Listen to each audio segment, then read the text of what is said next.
Hi everyone, Valerie here with today's 2-Minute Tech Tip. Today I'm going to talk about Google Docs. You got a bit of a preview of this last week when I incorporated information stored in the Keep into a document I was writing in Google Docs. Today we're going to take a more in-depth look at it. To access Google Docs, once you've signed into your Google account, is to click on the Google Apps button up here, and then select Documents. Google Docs is a word processing program similar to Microsoft Word. You can use it to write letters, resumes, video scripts, just about any sort of document you can imagine.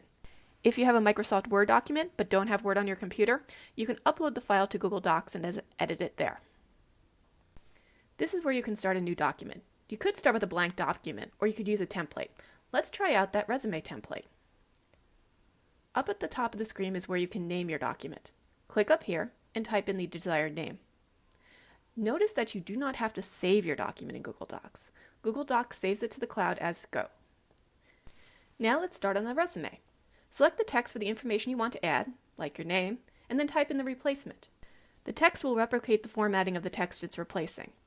This way you can get nice formatting without a lot of work. If you do want to make some changes to the font, you can see all the commands up here, including bold, italic, underline, changing the font face and the size. In Google Docs, the commands that are displayed depend a lot on the size of the window. So if you don't see the command you're looking for, look for the 3 dots for More and click on that. You'll find a list of commands there. Okay, now your resume is finished and you want to send it out. You can do that right from Google Docs.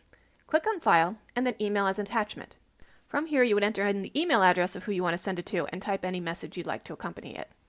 Notice here that you have several options as to how to send your document, including as a PDF, a Word document, or as HTML. Also, here's another option where you can send the text from your document as the email.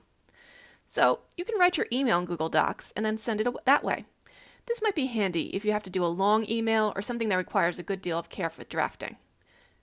That's it for today. Next week we're going to talk more about how to manage attachments in Gmail and Google Drive. Take care.